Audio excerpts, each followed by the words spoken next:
Oh, hey, Soph. Come on in.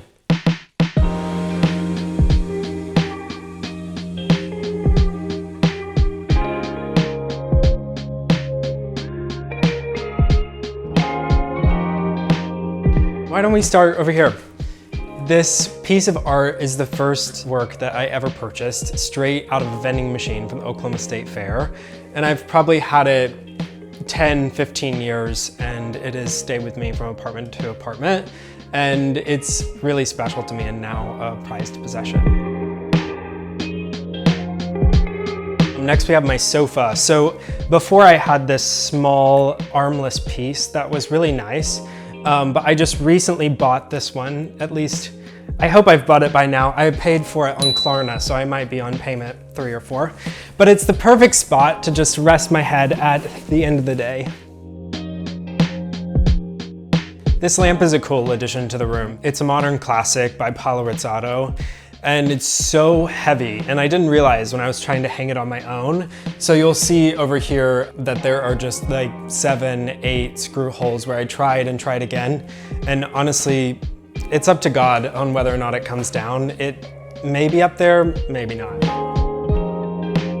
You'll see a lot of Schumacher throughout my apartment. I used to work as the senior brand manager there. So it gave me access to a lot of the amazing new designs. This one I love, especially inspired by this early American folk weaving, and put them on these really slim, petite Billy Baldwin chairs.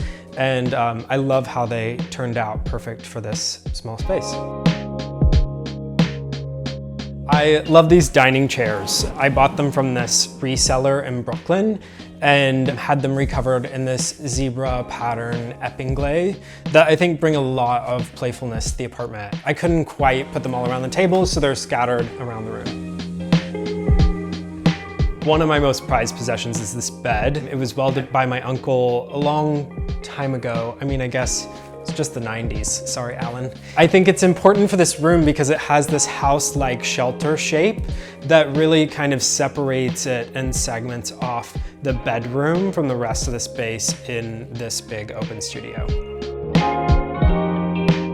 I also can't show you this apartment without showing you this amazing piece by my friend Francois Dissinger. He makes these prints in the darkroom. I don't know exactly how they're done, but there's just a really special magical quality to them.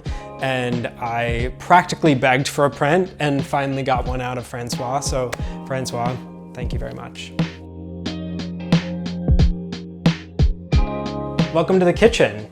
This space, I really hate to say it, is a little bit wasted square footage for me. I'm kind of like a sandwich, salads, protein shake kind of boy. But you know, it's nice when I'm hosting, there's a pocket door off the kitchen and you can really kind of close yourself in and get a nice little break from the party. So final stop is the bathroom. There's not much to write home about here, but a fun little story about this piece of art. I bought this t-shirt in college and eventually framed it. I think it's a little bit culty, but I've always loved it. Thanks so much for coming over. This place is constantly evolving. I love to experiment and play around with new design tricks and things that I'm seeing in my work and bring it home and mess up and fail. And I also love having people over. And I think getting to share my home with other people, that's really what home means to me. Rizzato. Rizzato.